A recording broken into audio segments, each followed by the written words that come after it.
This is Hidden Killers with Tony Brueski. Here now, Tony Brueski. We're talking about the Jesse Butler case out of Oklahoma right now in Stillwater. This is, you've probably seen it, the video of him being arrested on the porch steps of his parents' house, mom coddling him. And as Robin said in our first segment, basically, you know, treating it like the pet is being taken away. We're going to come get you. We're going to come get you, Junior. What in that video that we watched, in the video of them taking the offender away, this mutant of a human being, the fact that it was just the whole attitude, not only of mom, but of him and the officer. Okay, we're gonna do this to you right now. Okay, and then you do this, you call them, and it's the whole culture seems insane. I mean, if this was, I don't know, someone else, if it was someone with a different skin color, maybe in a different city, I don't think it would have been held with such kid gloves. It is utterly shocking to see just how bubble wrapped this whole thing was. Do you think that is a reflection of the greater culture going on here in Stillwater, with the police department, with the judge, with the DA, with the pedestal that we put sports figures in? You're playing on this team, you're the person of this, you're doing that, this can't possibly be true, so we're really going to hand you with kid gloves because we don't want to believe that this shit is actually going on and that you're capable of it.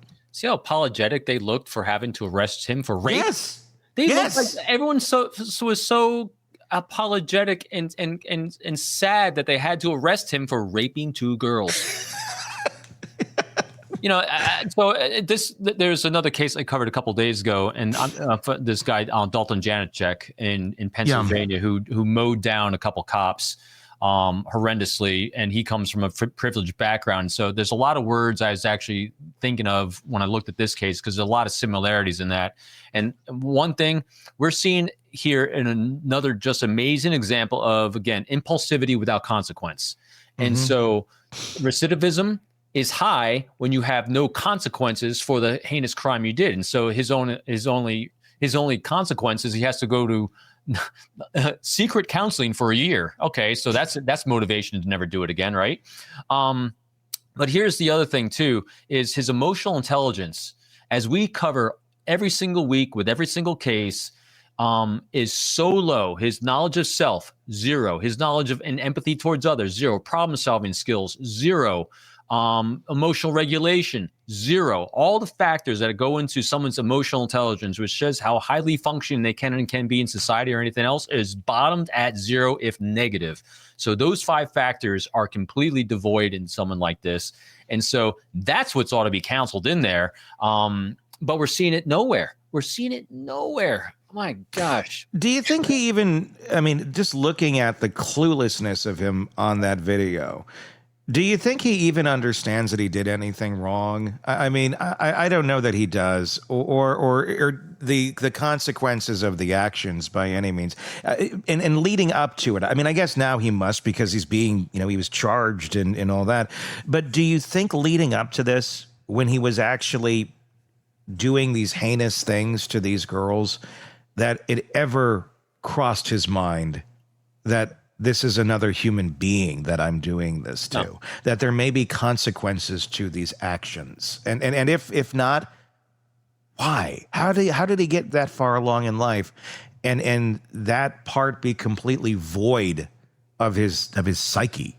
So this is, the great philosopher Goethe once said, you can tell who someone is by who they consort with, and how they're, and again, the nature part of growing up, or the nurture part of growing up in this, is there was no guardrails put on him throughout his life. And when you don't have guardrails, then you don't have to play out the consequences of your actions. Because so here you are, you're 3 or 4 or 5 years old.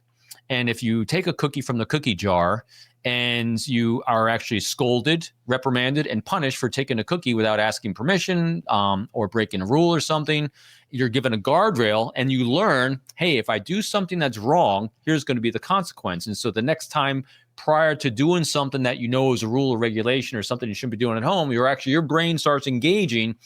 What's the consequence for my action? And so the more consequences we have for actions and guardrails and rules and regulations that parents put up, we thrive as a society because there's guardrails. Laws are our guardrails for society, our ethics, our morals, and all that.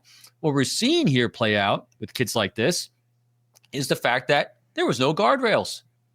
Because when you have a zero ability to contemplate the cause and effect and play forward the result of my actions, it shows that they've never done it before.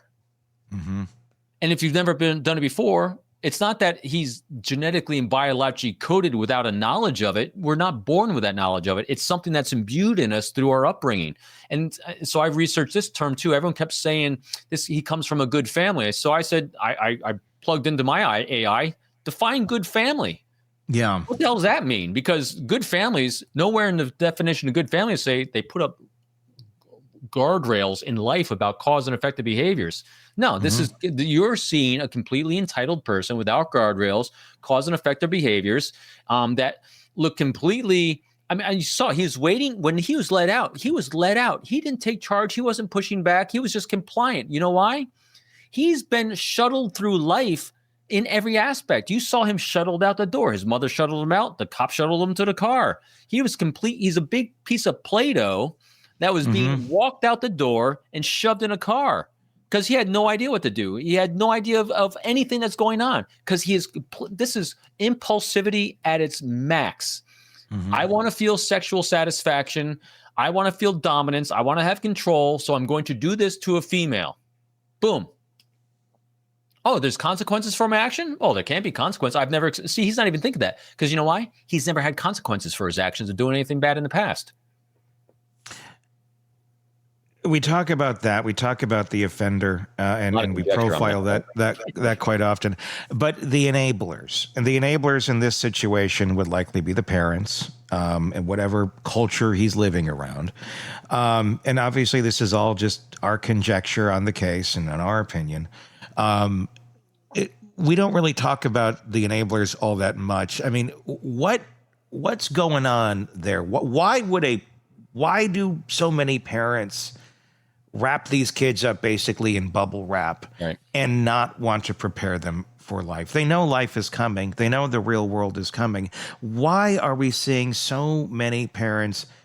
I mean, it's always been helicopter parents. There's always been parents that are overprotective, but this is like a new level of shielding that I don't think we're very used to seeing in such a common place and in such a common scale without any sort of self-awareness to it. Because I don't know that mom in this looks like she has any clue of just how vile she is coming across to the rest of the world as this is taking place. Or, I mean, I'm sure she wasn't realizing, hey, everyone's going to watch this video.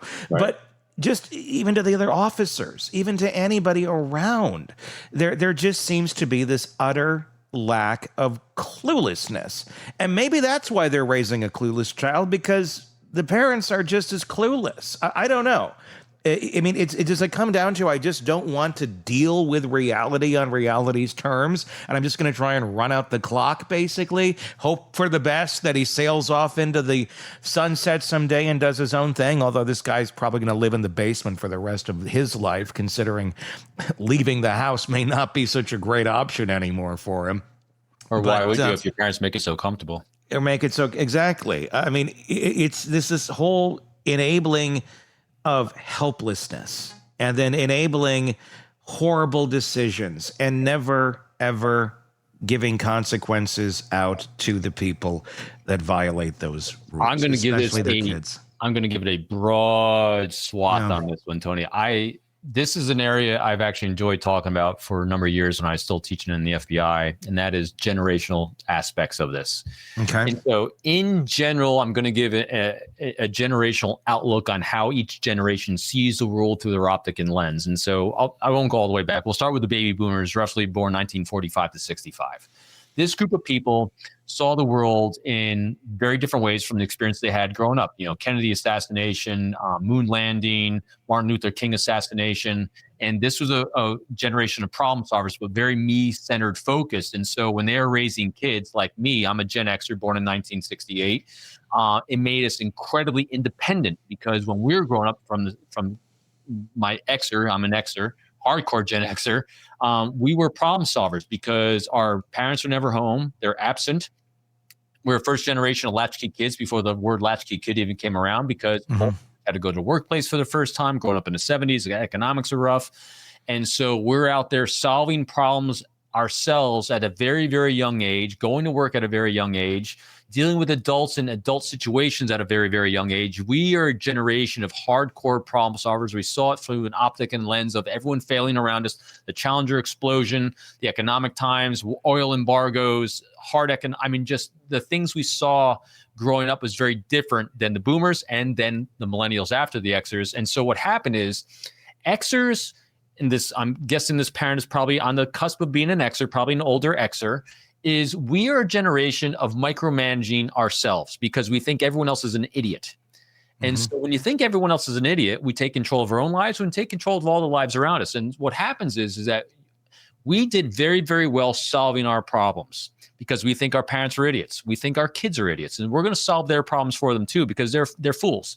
I'm not saying this is exactly it, but when you're talking broad swaths of how generations see the world, this is exactly what happens. So Gen Xers typically micromanage your own lives because we think the world's an idiot. And because we think everyone around us is idiots, we're going to try to micromanage your life as well.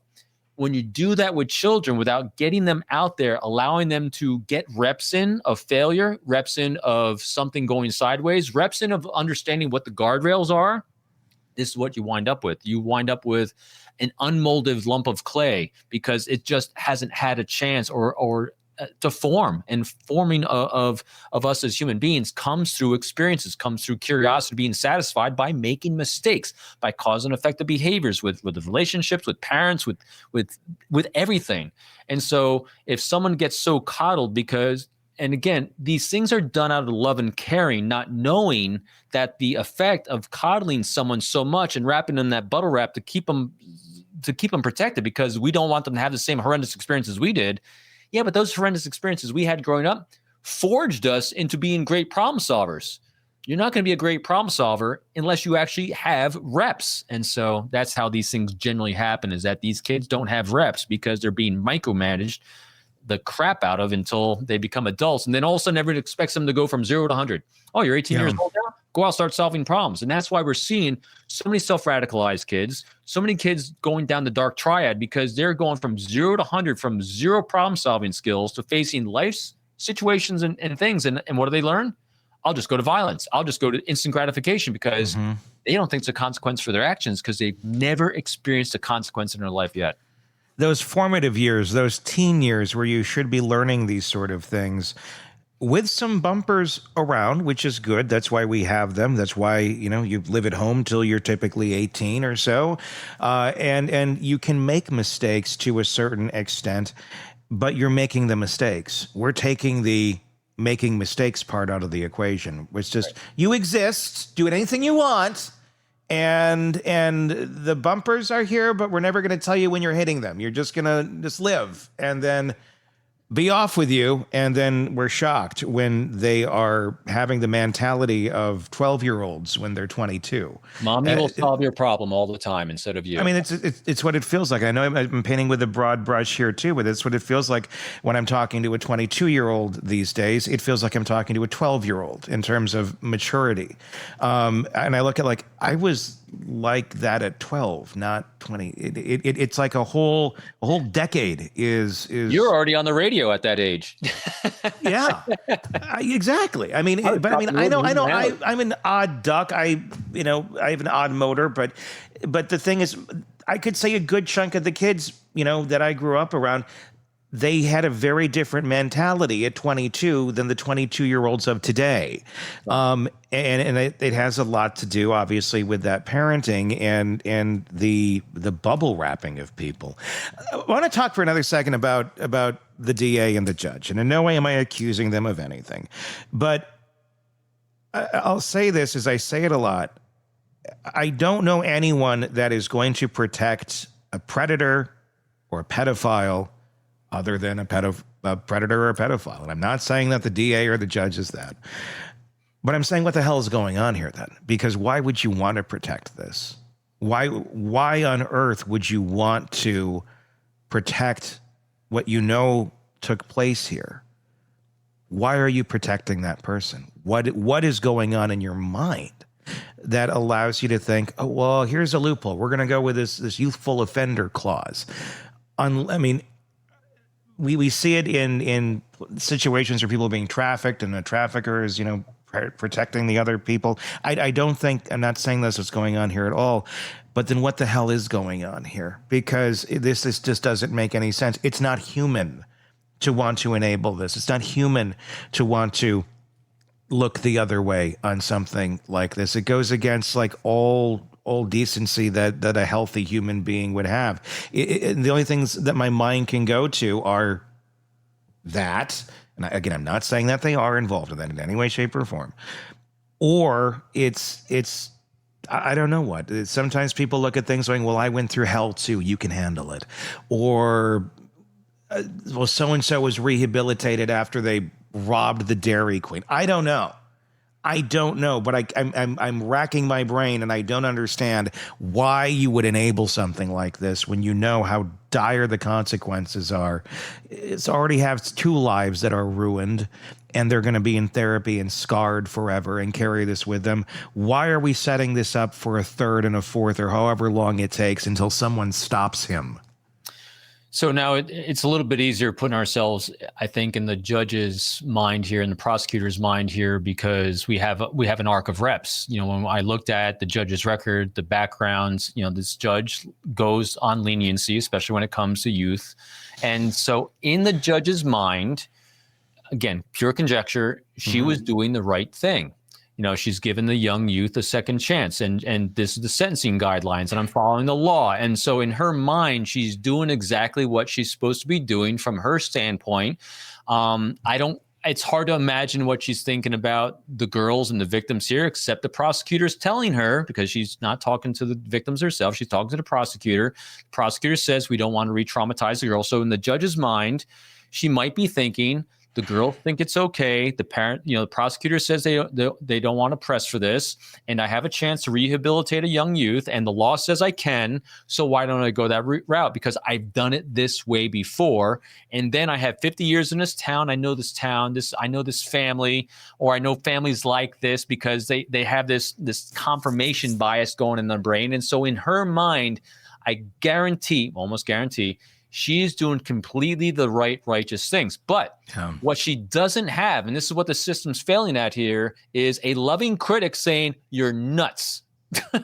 Because with that, and that's wrong. What is missing from this is that there's no outside force saying, hey, you need to be a little more objective on this. Here is what's going on. You're blinded by how close you are to this case. And I mean, seriously, think about this. What would have taken for her to recuse herself? Because again, if the same sentence had come down, and had been a judge that had and the judge had recused herself, and there's another judge that came from the outside that did this, it'd be a travesty in our minds. But we'd say, well, at least it wasn't the judge's bias that did that. There's something else might be going on. But see what I mean? I was just, why didn't she recuse herself? A lot of times we look at situations and, because we're trying to put ourselves in the other's shoes, and we have our own prisms to look through, and we have our own situations, and we can go, oh, how would I see this? If it were her kids, if it were the DA's kids that Jesse here nearly strangled to death while he was essaying them, do you think they would have made the same choice, or because it was someone else's kids? Great question. That let's give him another chance. I mean, I'd love to require the DA or the judge to sit down with the victims and explain their reasoning on this, and explain why we think this is a good idea. Going back to the Adelson case and Donna. Yeah. I love what the judge said at the sentencing, and in cases we've seen where the judges have done a good job, and that is, there's the remorse factor. When when someone is convicted of a crime and you're doing sentencing, one of the things that the judge takes into account is the remorse that's expressed by the perpetrator. No remorse means higher sentence, means you need a bigger humbling moment here. Have we seen any remorse that the judge got to witness that this was that he's entitled to a lesser sentence because he showed contrition? He showed, I made a mistake. I mean, I haven't seen any of that. Nothing.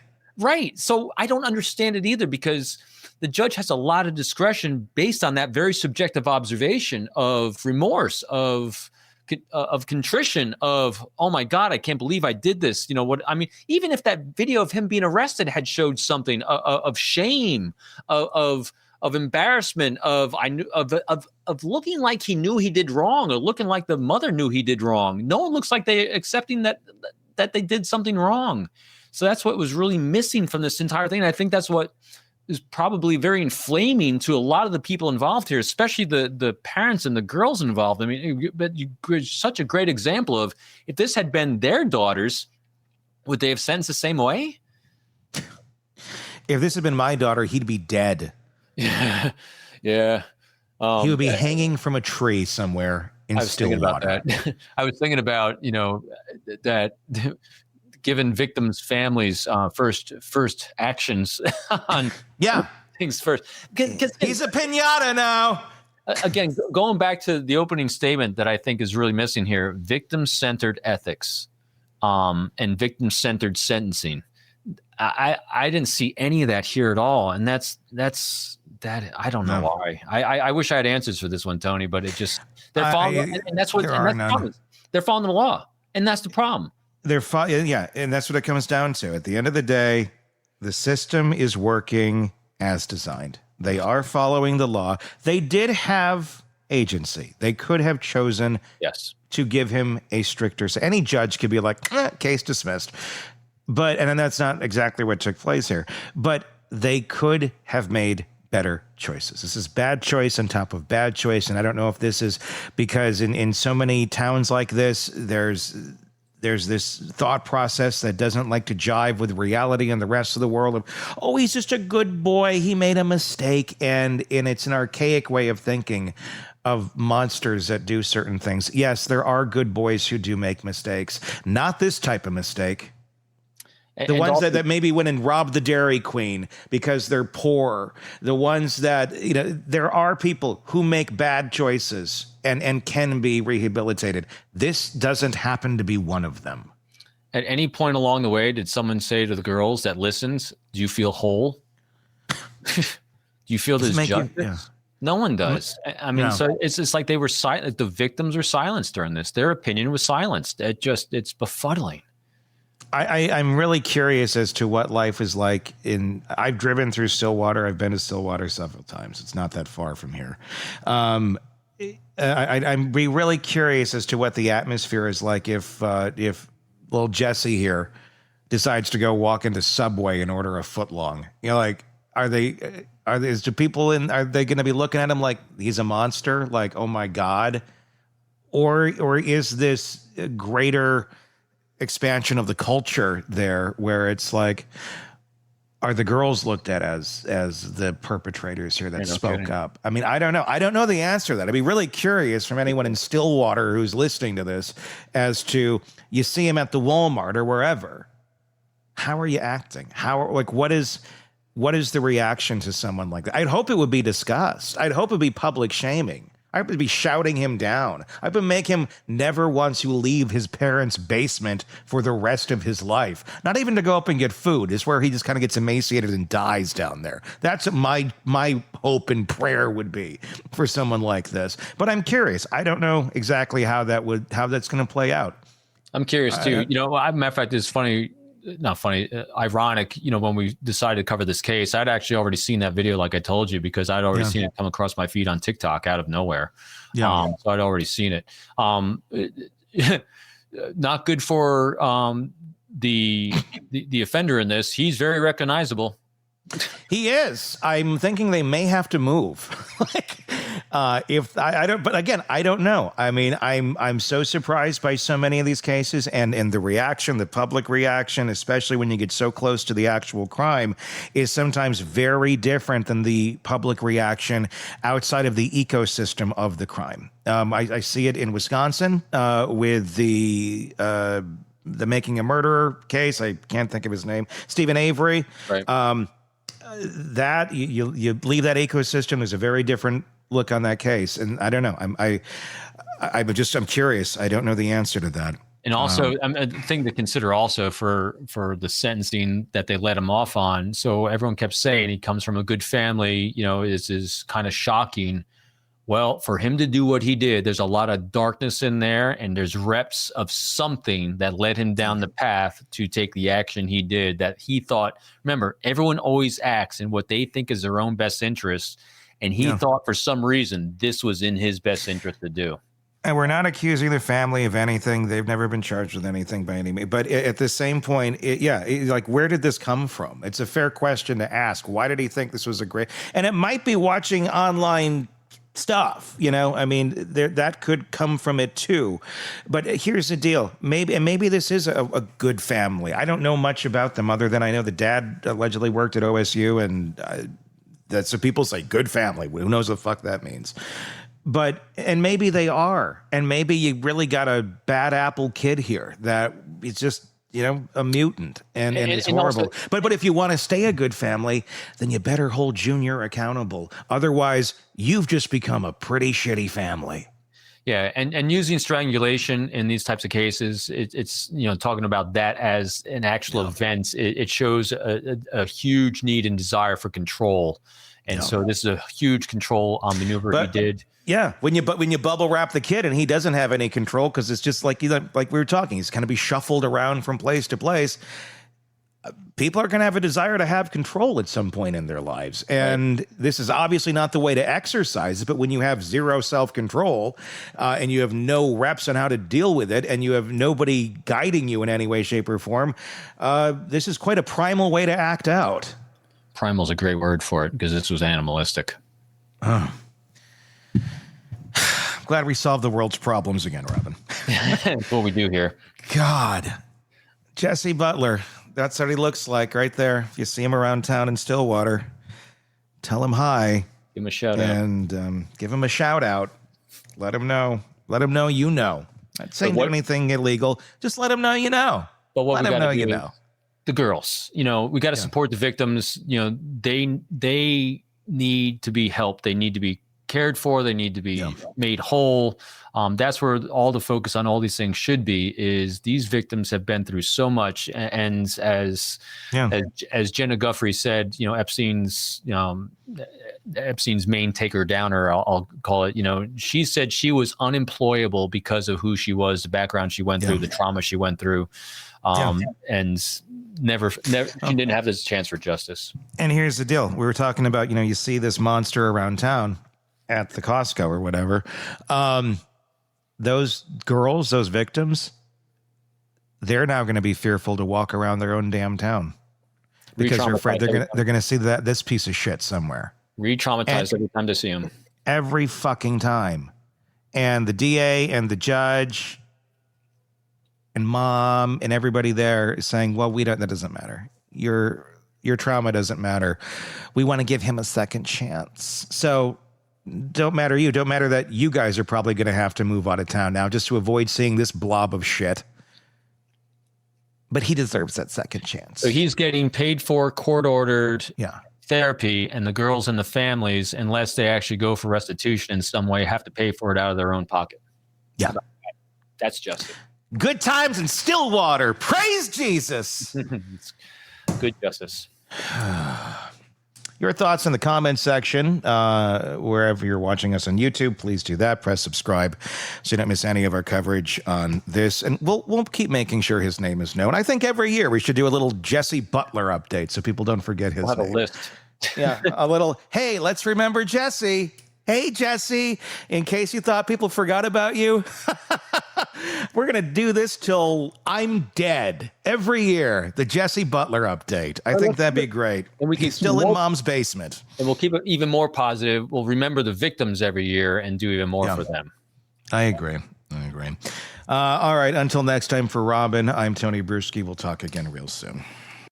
Want more on this case and others? Then press subscribe now and don't miss a moment of true crime coverage from Tony Brueski and the Hidden Killers podcast.